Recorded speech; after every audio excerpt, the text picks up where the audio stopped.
올해로 고려가 건국된 지 1100주년이 되었습니다. 고려시대 불교는 국교라고 할 만큼 왕실과 귀족 그리고 백성들에게 절대적인 그런 지지를 받았습니다. 고려시대의 불교에서 내려오는 전통문화 가운데 사경하고 청자하고 불화가 우리 고려시대의 3대 문화유산이기도 합니다. 고려 사경은 단순히 경전을 베껴 쓰는 그런 수준을 넘어서 고려 시대의 예술의 꽃이었다 할 정도로 그렇게 진수를 보여주었던 문화재이기도 하지요. 그러면 지금부터 고려 시대의 사경에 관한 특강을 하실 텐데요. 외길 김경호 선생님께서는 맥이 끊어진 고려 사경의 전통을 되살리기 위해서 정말 각고의 그런 노력을 하신 분으로 21세기 이 시대의 유일한 정말로 사경승이라고 할 정도로 그렇게 평가를 받고 계신 분입니다. 그러면 고려 시대에 선조들이 남긴 그런 사경에 대해서 어떻게 조명되고 어떻게 기록이 되어 있는지 특강을 듣겠습니다. 우리 외길 김경호 선생님 나오셔서 올해가 이제 고려 그 건국 1100주년이 되는 해예요. 그래가지고 우리 고려 시대의 사경을 어느 정도로 그 국가적인 차원에서 안 그러면 이제 사찰에서 어느 정도 수준 관심을 가지고 지원이 이루어지고 했었는지 그렇게 해서 정말 찬란했던 그 고려 사경의 어떤 그러한 지금 현재 남아있는 그러한 아름다운 유물들이 생겨났는지 거기에 대해서 오늘 좀 그 설명을 드리려고 합니다. 지금 이번에 이제 1100주년 맞이해 가지고 사서 그러니까 역사서들이요. 그 다음에 이제 문집류, 그 다음에 이제 고승 비문들 이런 부분에 나타난 사경을 중심으로 해서 금자대장경, 은자대장경 그러니까 먹으로 쓴 이제 묵서, 백지묵서 대장경을 제외한 금자대장경, 그 다음에 은자대장경과 관련한 부분을 지금 집중적으로 한번 정리를 해드리려고 합니다. 이게 이제 아세아 문화사에서 나온 이제 그 고려사의 원본이에요. 요거 이제 다음 넘어가시죠. 여기 표시되어 있는 부분 다음. 그래서 그 부분을 보면 민지 편년 혹운 이르기를 작재건이 해가지고 이제 작재건은 태조 왕건의 할아버지예요. 그래서 그 작재건이 바위가에 앉아 바위가에 길이 있음을 제가 지금 직접 다 한 옛날에 돼 있는 것들 그 한문 문장들까지도 전부 다 제가 다시 다 해석을 최대한으로 그 정확하게 하고자 하려고 지금 전부 다 여기에 제시된 것들은 제 해석이다 이렇게 생각하시면 되고요.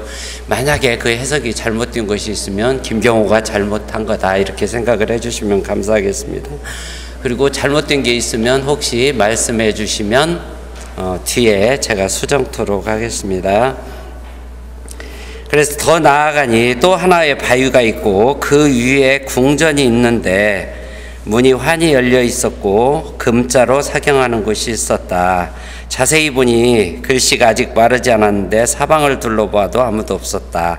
자리에 앉아서 마음을 가다듬고 사경을 하는데 호련히 한 여인이 나타났다. 작재건은 이 여인을 보고 관음보살의 현신인가 하고 놀라 일어나서 자리를 낮추고 예배를 드리려 하자 이 여인이 갑자기 사라졌어요. 그래서 다시 자리에 나아가서 사경을 계속하였는데 한참 후에 그 여인이 다시 나타나서 말했는데 나는 용왕의 딸입니다. 여러 해 동안 사경을 해왔음에도 아직 끝내지 못했습니다. 다행히 낭군이 글씨를 잘 쓰고 활을 잘 쏘니 여기에 머물면서 나의 공덕사업을 도와주십시오. 그 공덕사업은 지금 사경을 하는 걸 이야기를 해요. 금자 사경. 그리고 우리 집 재앙도 물리쳐 주십시오. 재앙에 대해서는 7일 후 알게 될 것입니다. 하고 이거 이제 고려 세계에 요게 기록이 돼 있어요. 무슨 이야기냐면 고려 왕조가 탄생하게 된 바탕에 지금 사경공덕이 있다 하는 부분을 지금 고려사에서 세계편에서부터 처음부터 왕건의 할아버지 때부터 지금 이야기를 하고 있는 거예요.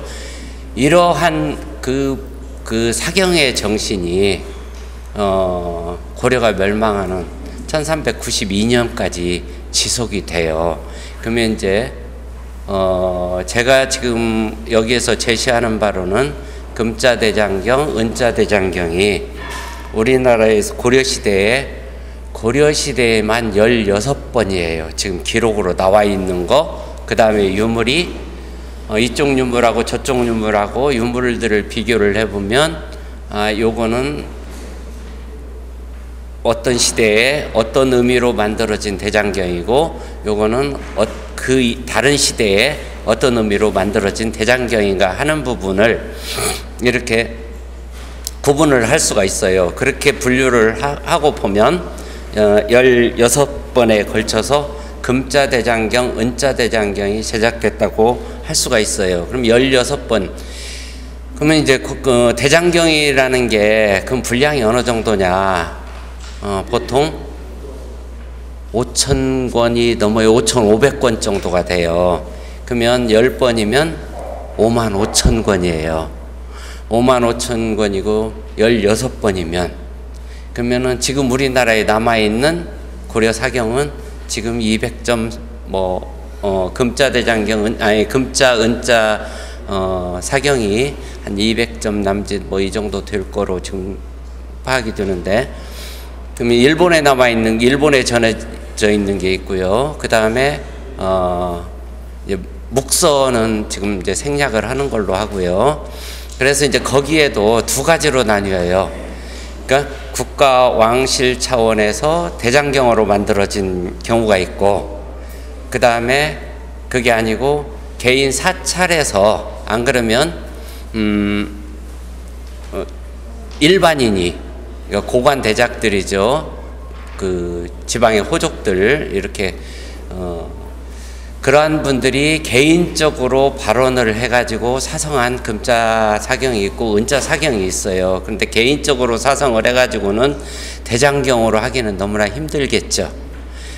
왜 이 말씀을 드리냐면, 오늘날 우리가 생각하는 금하고 고려시대의 금하고는 이게 상상할 수 없을 정도로 차이가 커요.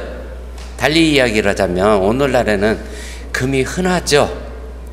근데 고려시대에는 금이, 일반인은 금을 아마 볼 수도 없었을 정도로, 그 정도로 귀중했다. 그러면은 오늘날에 비해서 값이 수백 배, 수천 배 비쌌다고 생각을 하시면 될 거예요.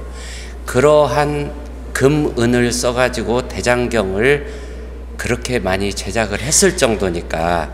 그래서 어떤 미술사학자들은 고려가 멸망하게 된 원인 중에 첫 번째, 두 번째, 세 번째 안에 사경에 너무 올인해가지고 그랬다, 이렇게 이야기를 하는데요. 좀 그건 아닌 것 같고요. 아무튼 그 이유도 있어요. 제가 그렇게 이야기를 하는 이유도, 오늘은 이제 그것까지는 이야기를 못하고, 왜 제가 고려 예술의 정수 사경이라고 이야기를 하느냐. 사실은 솔직히 이야기를 하자면 제가 볼 때 고려 청자, 고려 불화, 우리 사경하고 비교가 안 돼요. 사경은 어마어마했어요, 정말. 고려 불화하고 그 다음에 그 고려 청자는 정말 우리 기록으로 이제 한번 봐보셔요. 이와 같이 고려는 태조 왕건의 조부 작재건 의조로 추존되는데, 작재건은 사경공덕에 힘입어서 건국되었음을 적시하고 있다. 그 이후로 500년 동안 수많은 불사를 했는데 그 중에서도 사경불사를 첫 번째로 꼽을 수 있을 것이다. 이건 이제 비문들을 통해서 스님들 그 국사, 왕사, 승통, 말하자면 우리나라의 당대 최고의 스님들, 그 고승들, 그분들을 그 비문에서 몇 개를 이제 간추려 보면요. 봉암사 정진대사 원호탑비에 태조가 고려 왕건이 대사에게, 정진대사죠, 대장경 일부를 다시 사경하여 양도 두 수도죠, 개경과 서경에 안치하려는데 스님 의향은 어떠하십니까? 하고 묻자 하고 나오죠. 그러니까 지금 여기에서 대장경 일부를 다시 사경해서, 그러면 지금 태조 왕건부터 지금 대장경을 조성을 하기 시작을 해요. 그런데 아무래도 이때는 금자대장경이나 은자대장경이었을 가능성이 크다 이렇게 보여지고요. 그 다음에 보원사 법인국사 보승탑비에는 혜종이 보위에 올라 두 번째 왕이죠. 삼본 화엄경이 3본이 있어요. 60권본, 그 다음에 80권본, 그 다음에 40권본. 예, 그래서 그 3본 화엄경을 사경을 마치고 대사를 초청하여 경을 강설하고, 그러니까 이 이야기는 무슨 이야기냐면 지금 혜종이 임금님이 된 뒤에 지금 화엄경을 사경을 했다는 이야기죠. 예, 그러니까 뭐냐면 고려 초부터 왕이, 그 당시에는 고려 시대에는 사실은 이제 왕이라고 않고 황제라고 폐하라고 이렇게 칭을 했다고 그래요. 그러니까 아무튼 태조 왕건, 그 다음에 두 번째 왕인 혜종이 이렇게 사경을 했다. 그 다음에 넘겨서요, 봉암사 정진대사 원호탑비에는 정종이 즉위한 후에 정진대사가 직접 진본 화엄경 8지를, 우리 화엄경이 적어도 수십만 자가 되는데 8지를 사경을 했다고 하니까, 사경하여 송증하였다 하니, 그러니까 말하자면 이제 중국에 보낸 거죠. 국왕뿐만 아니라 국사 왕사를 비롯한 고승 대덕들 또한 사경에 적극 참여하고 선양하였음을 알 수 있다. 예, 여기서 명확하게 어디로 보냈는지를 안 나와요. 근데 이제 송정으로 이야기를 할 때는 중국에 보내지 않았을까 하는 그런 생각을 할 수가 있고요, 추정을. 그 다음에 금나라 왕적의 요동행부지 제7장에 정종 원년에 은자대장경을 경조하였다 하는 내용, 그리고 광종 3년에 대반야 바라밀경 일부를 사경하게 했다 하는 내용이 있어서 고려 초부터 금은자 대장경이 대대적으로 사성되었음을 알 수 있고, 여기서 이제 사성은 사경을 해서 완성을 했다는 이야기예요. 네, 그래서 아까 고려 태조부터 혜종, 그 다음에 정종, 광종, 지금 대를 이어서 계속 지금 사경 이야기가 계속 나오고 있죠.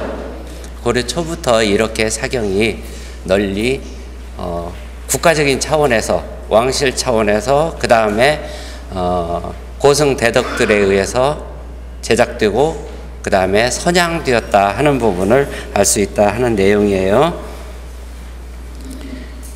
그 다음에 성종 원년 최승로 상소문의 상소문의 그 6번 항목이에요.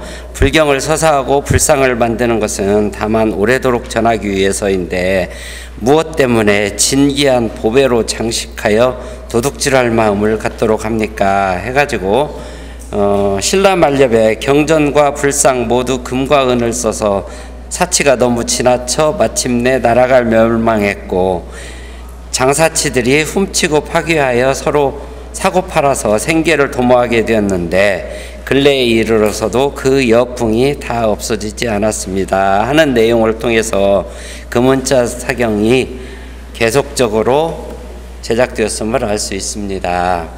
여기에서 이 최승로는 유학자적인 입장에서 이야기를 하는 거고요. 그 다음에 실제로 그러한 기록들이 나와요. 뭐냐면 뒤에 가면 이제 여기 이제 나와 있는데 뒤에 보면 뭐냐면 사경을 훔쳐서 거기에서 금과 은을 취하기 위해서 그래서 사찰에 불을 질러 가지고 사경을 훔쳐내려고 하는 그러한 시도들이 이루어져요. 조선시대까지도 이루어져요. 그러니까 얼마나 많은 사경이 불상에 복장에 봉안이 됐었던가를 미루어서 짐작을 할 수 있다, 이렇게 말씀을 드릴 수가 있을 것 같고요.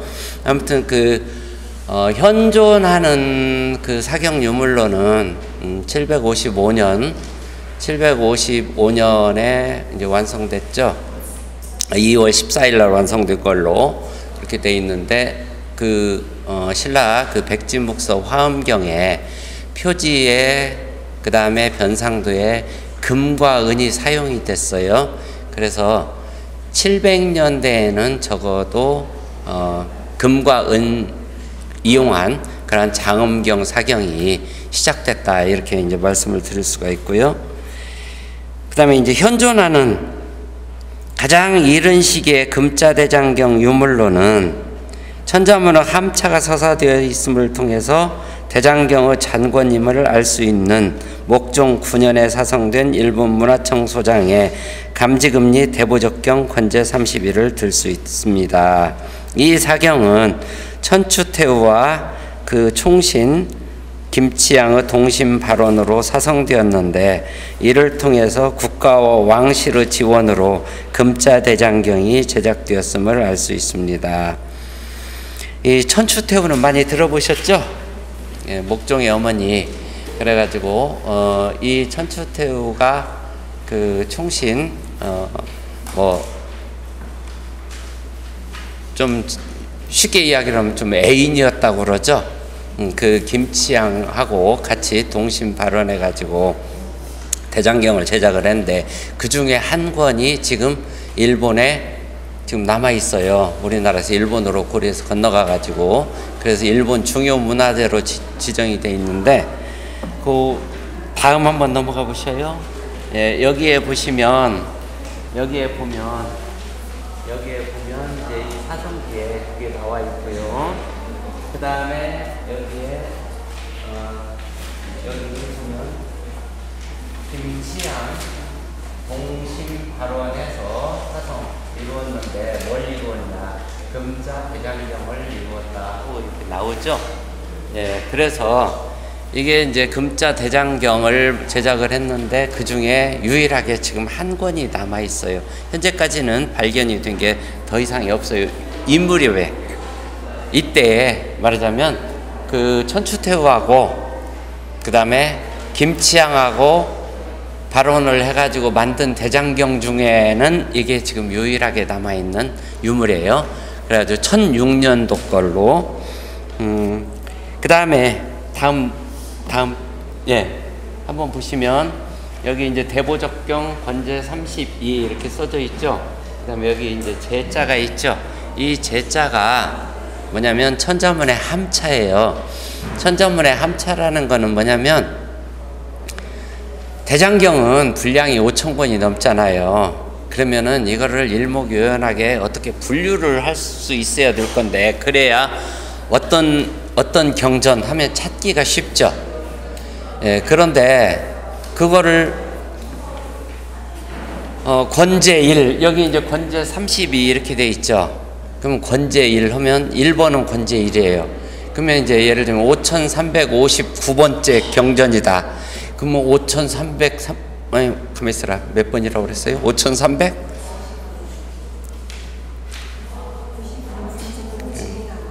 그래요? 제가 잊어먹으니까.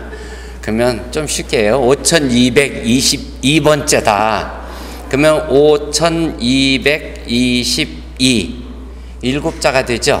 1번은 한일자 하나만 쓰면 되죠. 이게 이제 굉장히 번거롭죠. 그래서 뭐냐면 10권 단위로 되게 많이 묶었어요.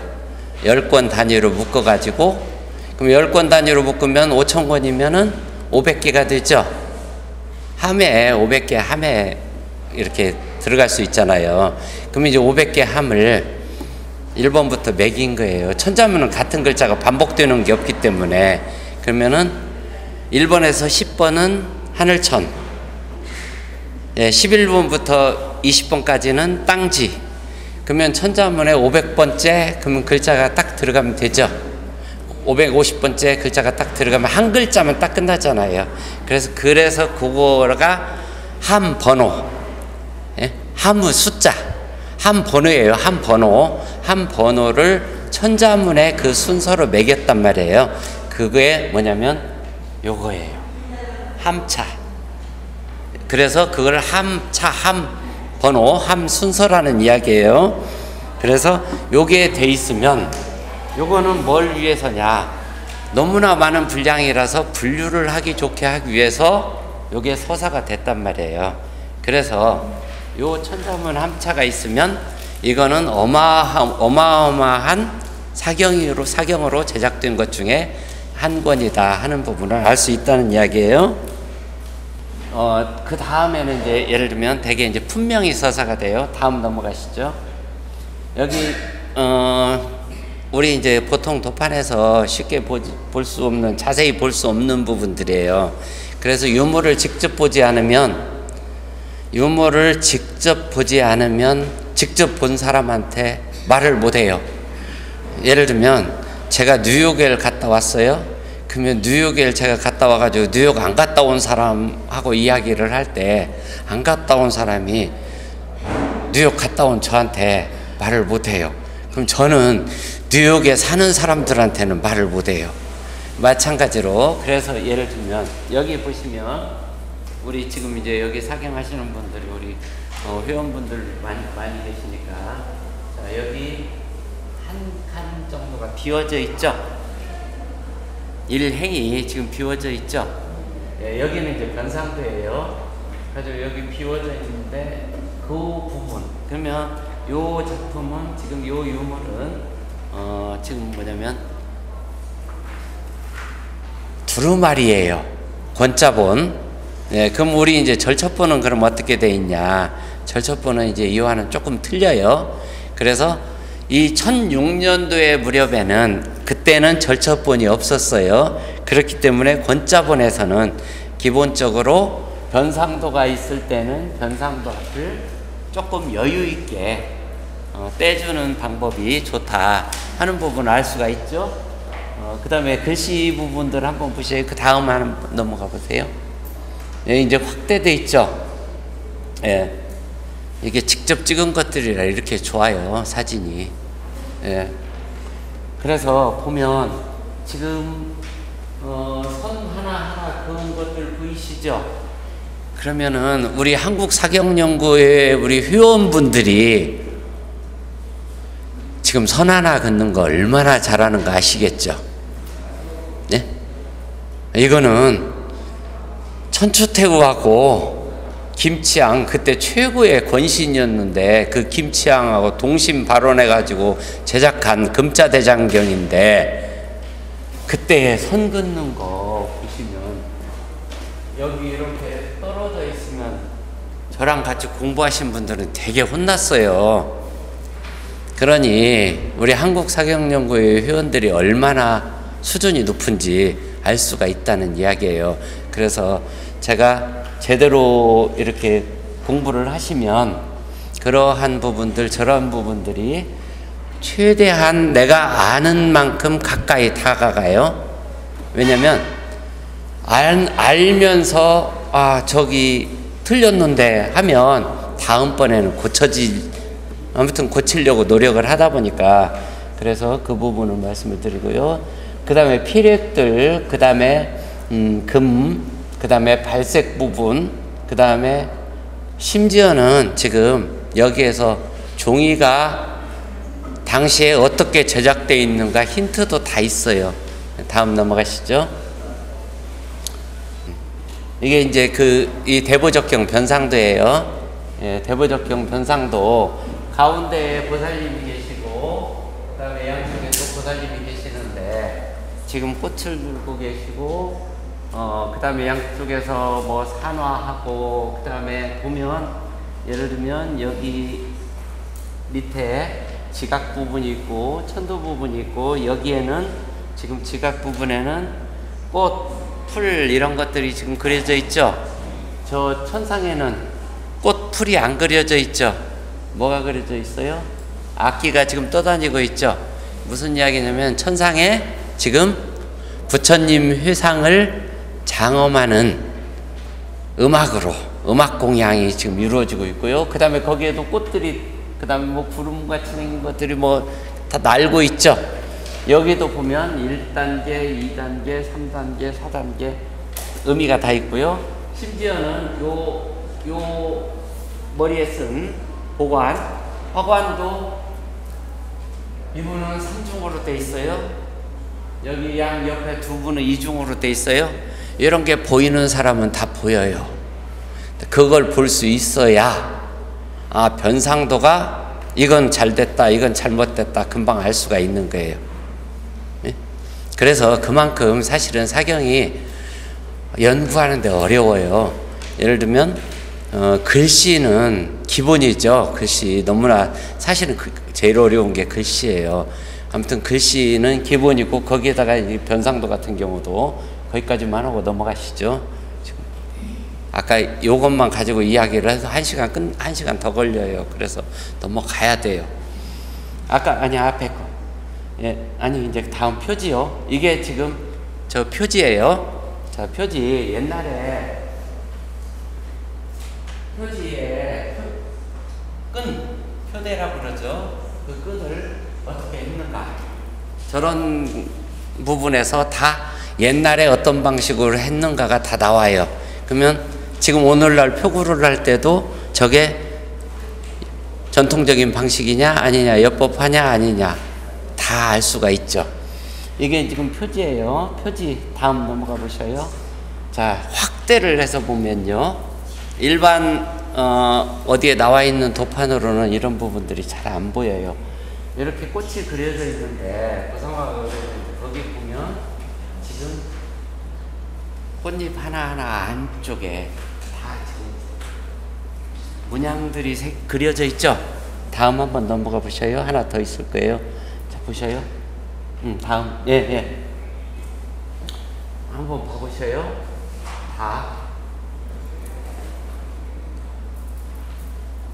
다음요. 이래서 유물을 이런 부분들은 지금 제가 보여드리는 이런 부분들은 아마 어디에서도 보실 수 없으실 거예요. 다음요. 그 다음에 이제 넘어가서요. 금자경과 은자경 개별 경전이 사성되었다는 기사가 고려사에는 여러 차례 등장한다. 문종 31년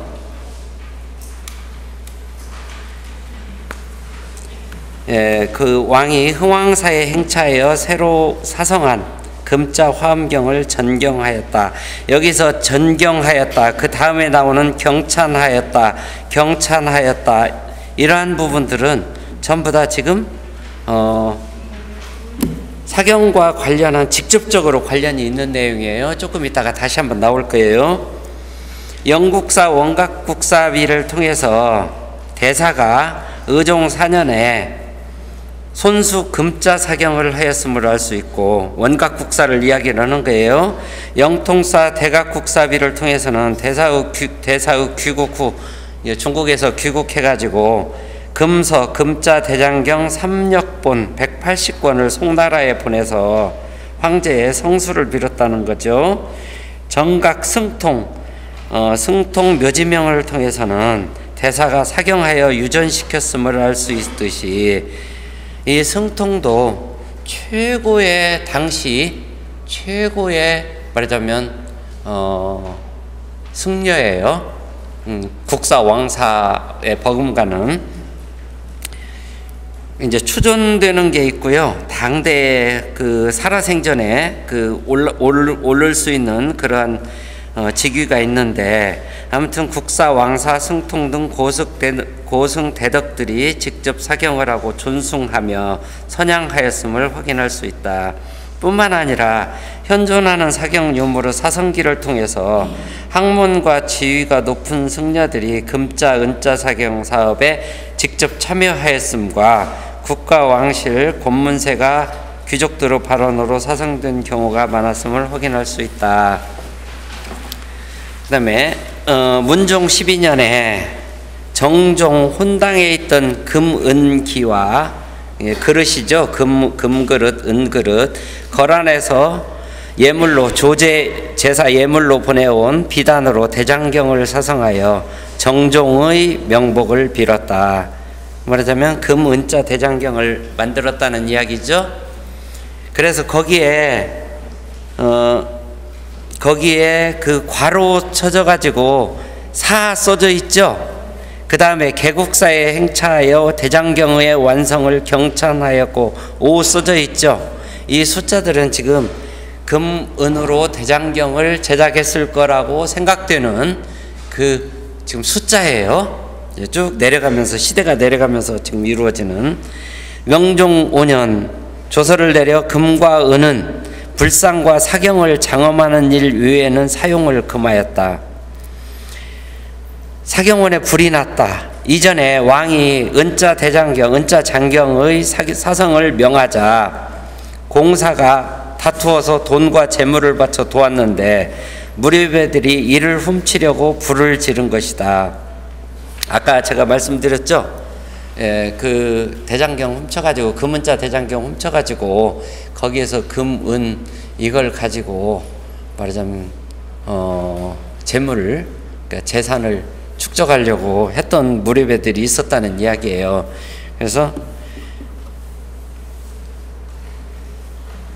명종 15년 세워진 직지사 대장전비에는 국가가 어려움이 많아 복을 빌기 위해서 금자 대장경의 사성을 발원하였다.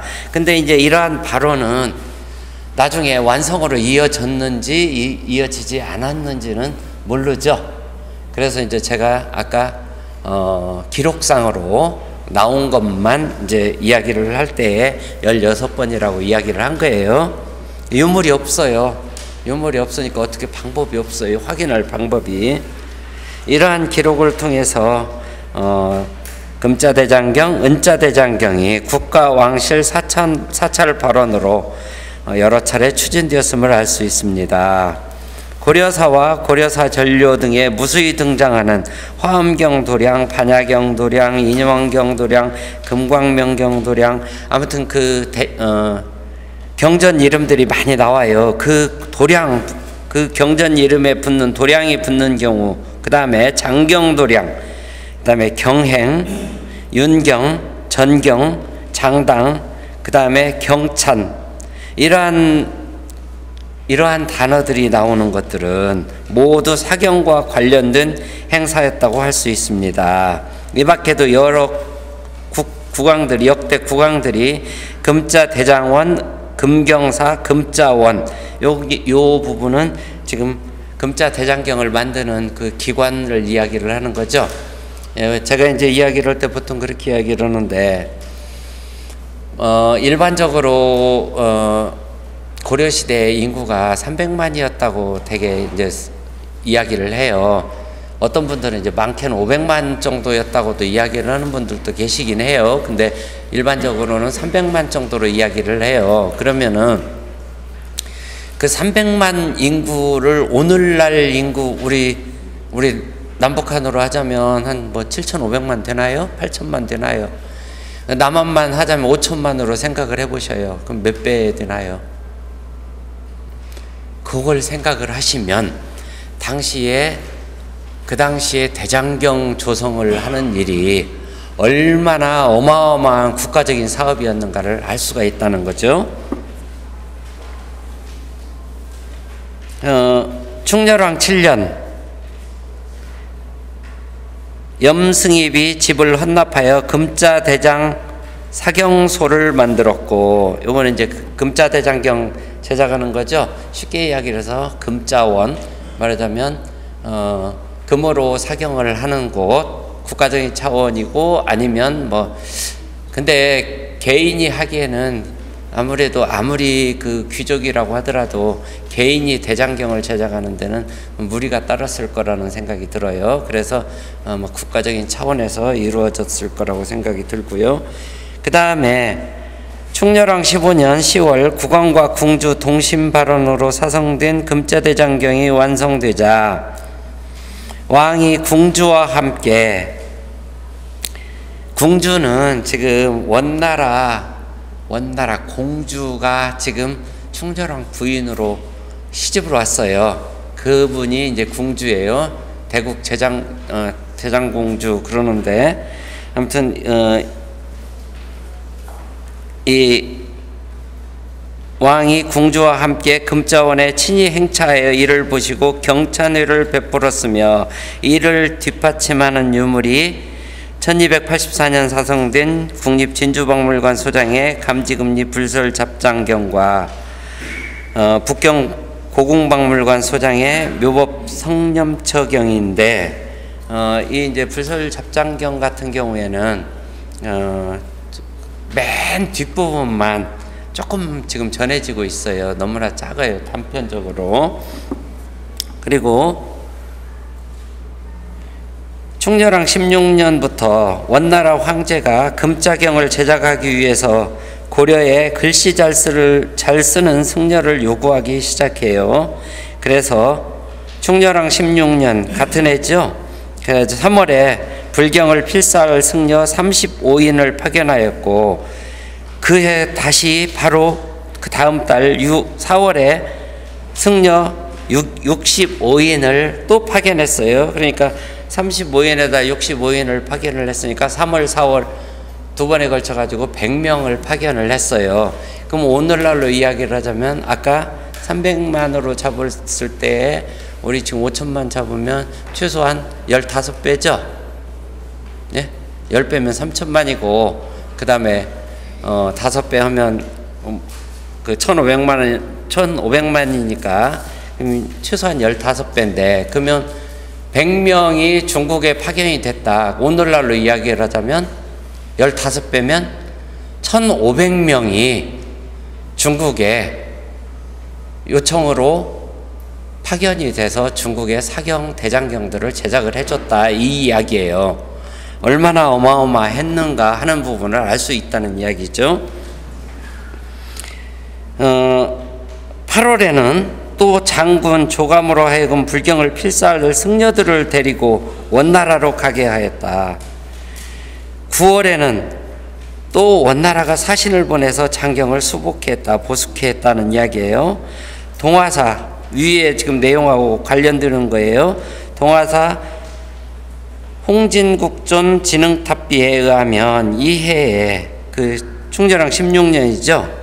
그 해에 사경승 100명을 데리고 원나라에 갔던 스님 해영은 이듬해인 1291년에 원나라에서 금자대장경 사경 불사를 마치고 세조의 극진한 대접과 고귀한 선물을 받고 사신의 호송을 받으면서 귀국하게 돼요. 그 이듬해인 1292년에 국존에 책봉되고 오교 도승통을 제수받았으며 동화사 주지에 임명되었으니까, 이를 통해서, 그래서 이때에 사경승으로 인솔하고, 그 다음에 말하자면 이제 우리 신라 시대로 이야기하면 경필사죠. 그 지도자요. 최고 지도자로서 인솔하고 갔던 분이 원나라에서 대장경을 제작해주고 귀국을 해서 그 다음에 국존으로 임명이 되고, 이런 높은 그 최고의 직책들을 제수를 받았으니까, 말하자면 직위가 최고로 급상승했음을 알 수가 있죠. 그만큼 사경에 총력을 기울였다, 이렇게 이제 말씀을 드릴 수가 있는 거예요. 충렬왕대에는 국왕과 궁주 발언의 금자대장경뿐만 아니라 국왕 발언의 은자대장경도 사성되었습니다. 이를 뒷받침하는 유물로 현재 5점 사경이 전해지고 있는데 감지은리, 불공견삭 신변진원경, 권제 13 요게 이제 그 작품이죠. 요게 그 작품이에요. 우리 여기에도 지금 가만있어라. 지금 신장님이 모사되어 있는 작품이 이번에 참 안 나왔죠? 나왔나? 나왔어요? 예. 그 지금 이게 국보 210호인데 여기에 보시면 여기 한 글자가 딱 떨어져 있죠? 이게 천자문의 천차예요. 예. 그래서 자 여기에 와서는 지금 아까 1006년에 그 대보적경에서는 변상도하고 그 다음에 권수제, 그러니까 경 제목하고 사이에 한 칸이 떨어져 있었죠. 여기 와서는 떨어져 있어요. 안 떨어져 있죠. 똑같이 두루마리인데 이게 지금 시대가 변하면서 어떻게 변화가 이루어지는가 하는 부분을 이걸 통해서 알 수가 있어요. 그 다음에 이제 여기가 지금 표지에 우리 표지에 가장자리 장엄하는 부분이 있죠. 예, 그 부분이고, 그 다음에 또 뒤에 보면 여기에 지금 병심 위아래 부분을 어떻게 이거를 만들었는가 하는 부분을 알 수가 있죠.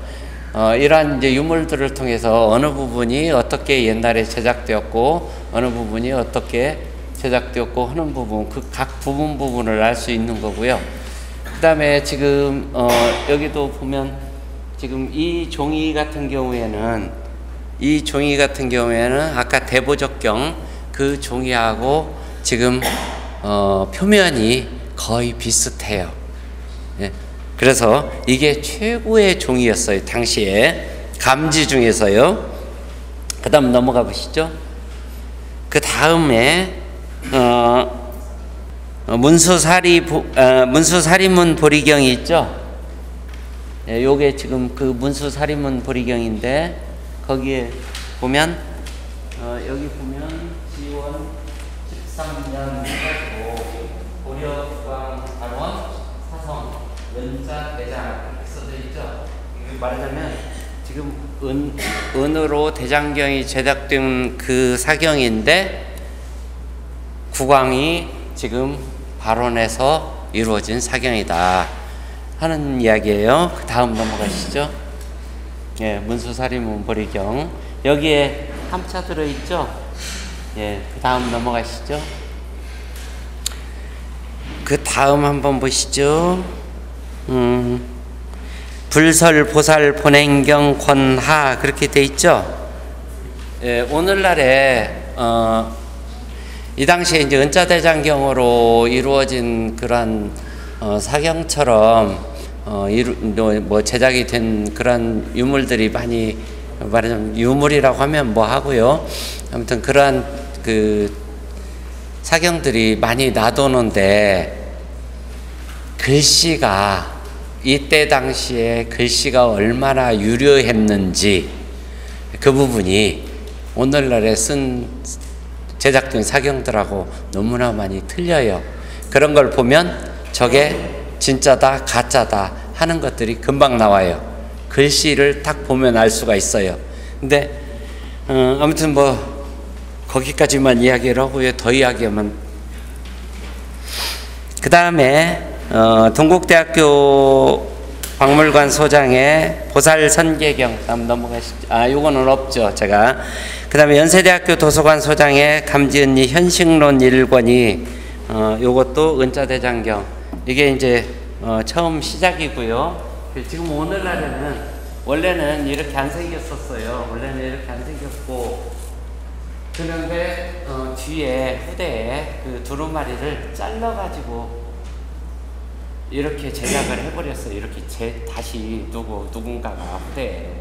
아무튼 그래서 현식대장 넘어가 보셔요. 여기에도 보면 여기에 고려 국왕가론 사성 은자대장 하고 나오죠. 아까 앞에 나온 글씨하고 요 글씨하고 지금 그 글씨들이 그 수려함이 거의 대등해요. 전부 다가. 예, 그래서 어쩌면 그것도 조금만 더 자세히 분석을 하면요, 이거하고 같은 사람이 쓴 같은 사람 글씨고 아니고 알 수가 있어요. 예, 거기까지만 말씀을 드리고요. 그 다음 원나라의 사경승 요청은 이후에도 지속되며 사경지까지도 요청하기에 이른다 해가지고 충렬왕 23년 원나라에 사신을 보내 불경을 필사할 승려들을 징발하였고, 그 다음에 28년 4월에는 불경을 필사할 또 승려들을 또 징발하였으며 31년에는 불경을 필사할 승려들을 또 요구해서 100명을 선발해서 파견했고, 충선한 즉위년에는 왕이 공주와 함께 3대 장소 사경원, 이건 묵서 사경하는 곳으로 이제 이야기를 할 수가 있고요. 금자원, 은자원 행차하여 5부 대경을 사경하라 명하였고, 그 다음에 충선왕 원년에는 사신을 보내서 사경지를 요구했다. 그 다음에 2년, 3년 쭉 뭐 해가지고 쭉 나오죠. 예. 그거 한번 쭉 읽어보시면 이게 지금 고려사 전료에 나오는 금자대장, 은자대장, 그 다음에 금은자 사경하고 관련되는 내용들이에요. 그래서 얼마나 많은 그 국가적인 차원에서 원나라에서 얼마나 고려에 사경승을 요청을 했고, 사경 전문가들을 요청을 했고, 사경지를 요청을 했고, 그러면은 고려 수준이 원나라보다 얼마나 뛰어났는가를 이러한 기록들을 통해서 알 수가 있다 하는 이야기예요. 그래서 이러한 정도라면, 예를 들면 원나라에서 요청을 해가지고 오늘날로 이야기해서자면 사경 전문가들을 1,500명을 파견을 했을 정도라면 한번 생각을 해보셔요. 이게 우리나라 역사상 이러한 분야가 없어요. 고구려 백제 신라든지 안 그러면 고려든지 조선이든지 제가 아는 역사 상식으로는요, 이러한 분야 우리나라에 없어요. 유일해요. 우리 사경밖에 없어요. 그래서 아까 처음에 그 고려 청자, 고려 불화하고 우리 사경하고는 비교 자체가 안 된다고 제가 이야기를 하는 거예요. 그럼에도 불구하고 우리 사경은 대접을 잘 못 받아요. 왜 못 받냐? 첫째는 전통을 이으려고 하는 분들이 많아야 돼요. 근데 그러한 분들이 너무나 없어요. 그 다음에 두 번째로는 연구가 많이 이루어져야 되는데 연구 자체가 잘 안 돼요. 왜? 너무나 어려워요. 각 분야를 공부를 다 해야 돼요. 그래서 몇 가지 아무튼 어려운 점이 있어요. 현실적인 문제도 그 중에 하나예요. 예. 그래서 세계 속으로 나아가서 정말로 한국에 이러한 문화예술이 있었다 하는 거를 당당하게 자랑할 수 있는 걸로 저는 우리 이제 그 인쇄술이 연원이 됐던 우리 사경, 그 세계 문화, 아무튼 뭐 문화사에서 그러한 부분들은 조명이 이루어져야 되고요. 그 다음에 예술적인 성취 부분에서도 사실 불교 전래국 중에서 최고였던 그러한 전성기를 구가했던 그러한 고려시대의 사경이었다, 이렇게 이야기를 할 수가 있고요. 그 다음에 우리 사경이 서양에서의 그 성경 그 장식사본들, 그 다음에 이슬람 장식사본들, 그 다음에 코란 장식사본들, 이쪽하고 견주어서 우월성이 있는 부분이 여러 가지가 있어요. 그런데 우리가 주장을 못해요. 왜? 공부한 사람이 없으니까요. 이거 주장하는 게 저밖에 없어요. 제가 뉴욕 가가지고 LA 가가지고 뭐 어디 가가지고 맨날 이야기하는 게 지금 이거 이야기를 하는 거예요. 그래서 우리 고려 사경의 그 가치를 알면 세계 제일의 어떤 그러한 문화예술 부문이었다, 이렇게 이야기를 할 수가 있어요. 거기까지만 말씀을 드리고요. 그 다음에 익제난고에 충선왕이 심왕의 자리마저도 조카에게 물려주고 본국의 옛 궁전을 희사하여 민천사를 만들고 금분과 은분을 아귀에게요 경이장, 장자 대장경 할 때 장자지요, 흑본 50여장을 썼고 번승을 받아들여 경을 번역하였음을 알 수 있다. 요 부분은 이제 유물이 있어요. 그래도 그 다음에 익제난고 금서 밀교 대장서를 통해서 충수강 15년 5월에 왕이 되어준 궁중의 보화로 금자경 90권을 사경하고 구본을 정리한 40권과 합한 130권을 밀교 대장이라 이름하고 이재현에게 선물을 짓게 하였음을 알 수 있고, 동문선 거기에도 이 내용이 나오고요. 가정집에도 비슷한 이러한 사경 관련한 내용이 나오는데, 이러한 기록들을 통해서 고려 후기에 이르기까지 국가와 왕실 고승대덕들의 적극적인 참여와 선양이 지속되었음을 확인할 수 있습니다. 그 다음에 아까 이제 민천사 이야기가 나오죠. 여기에서 이제 하나 지금 더 언급을 해야 되는 부분이 있는데, 민천사에 모여가지고 이제 원나라의 요청으로요, 민천사에 모여가지고 300명이 사경을 했다는 기록이 있어요. 예? 사서에 300명이 민천사에 모여서 사경을 했다. 그럼 오늘날로 이야기를 하면 아까 100명이 1500명이니까 300명이면요 4500명, 5000명이요. 제가 꿈꾸는 사경원이요 5000명이 엽법하게 사경을 하는 그러한 사경원이 우리나라에 건립이 됐었으면 하는 게 제 꿈이에요. 이루어질 것 같아요? 아무튼 그래도 그 어려운, 그 힘든 그 전통 사경을 하시는 분들이 이렇게 계시다는 것만으로도 어마어마한, 진짜 어마어마한, 그게 우리 문화예술의 발전, 그 다음에 계승, 이러한 부분에 있어서 의미와 가치가 있고요.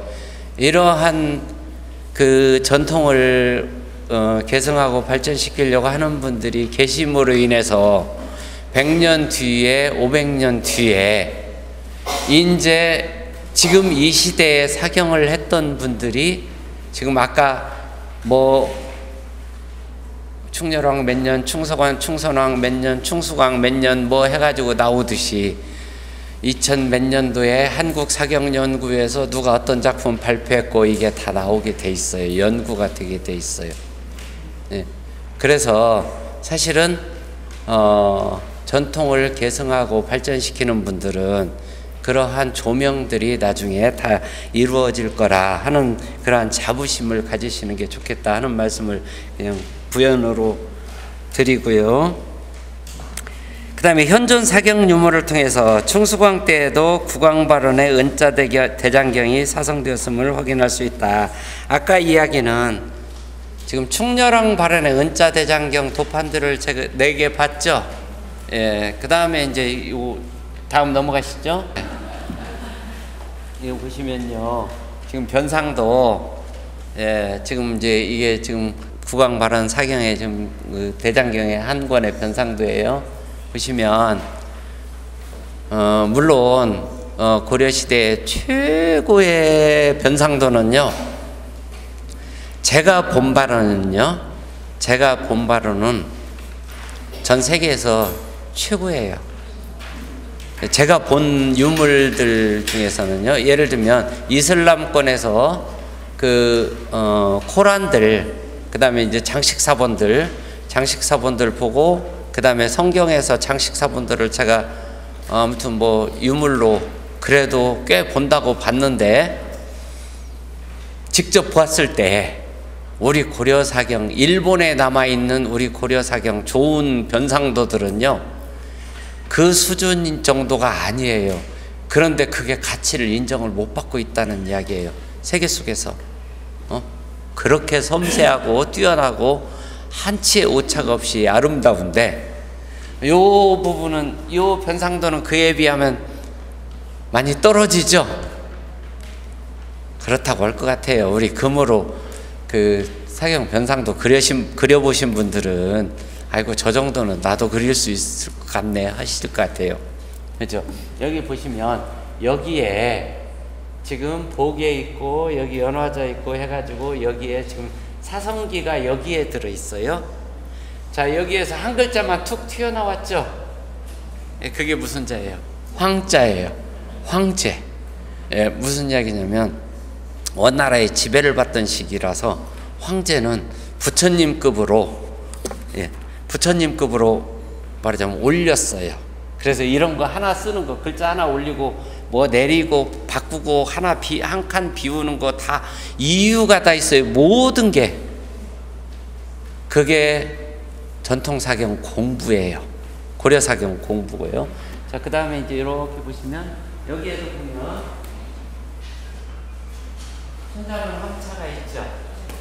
그래서 여기는 물론 여기에 나와 있어요. 이 사성기에, 사성기에 발원해가지고 대장경으로 지금 제작됐다는 부분이 나와 있어요. 그 다음 거요. 요건 아니요. 요건 지금 아까 그거하고 거의 비슷하죠. 한 사경원에서 지금 제작이 된 거예요. 그래서 거의 비슷하죠. 요것도 앞에 거 한번 보셔요. 여기에 석배승론 성론 번제상 한번 넘어가셔요. 불설불명경 번제시 틀리죠? 같은 거 아니에요. 같은 작품이. 여기에도 보면 다음 넘어가셨어요. 자, 요게 이제 왜 이거는 제가 저기를 해드렸냐면 표지예요. 표지를 당시에 어떻게 권자본으로 할 때 표지를 어떻게 붙였는가를 봐야 알 수 있죠. 이렇게 다 펼쳐봐야. 안 그러면 모르잖아요. 근데 여기에 보면 우리가 지금 하는 식의 장엄들은 없죠. 여기에도 지금 연화자 우리 복에 없죠.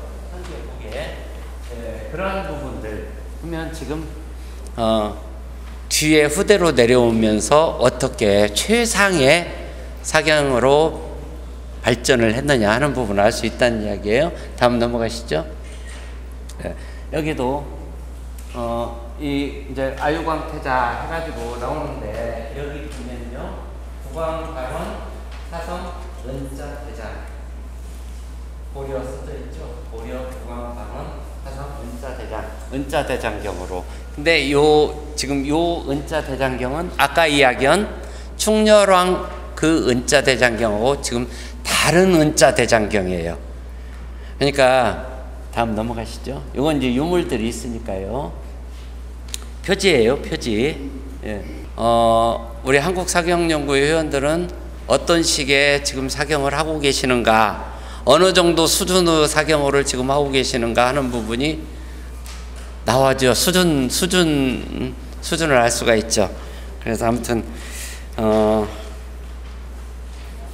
그 부분 말씀을 드리고요. 그 다음에 넘어가셔서요.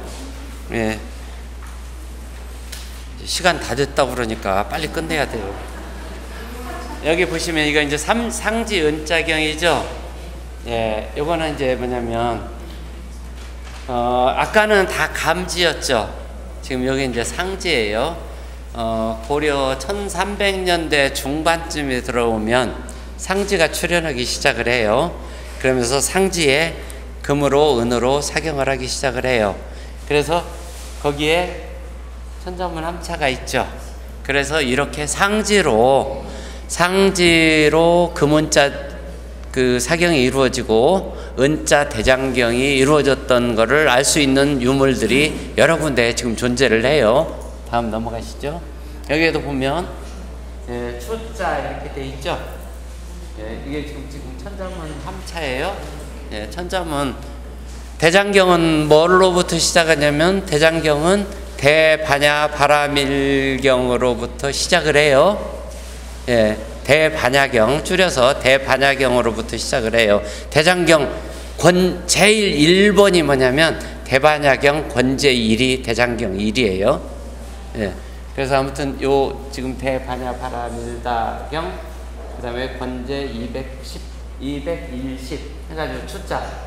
만약에 아까 이야기한 220 몇 뭐 이런 식으로 이걸 쓰기 시작하자면 글자가 늘어나는 거를 천자문으로 이야기를 하자면 순서는 천자문은 순서가 동일하기 때문에 한 글자로 딱 하면서 그 숫자를 압축해서 제시를 하고 그걸 알아볼 수 있다는 이야기죠.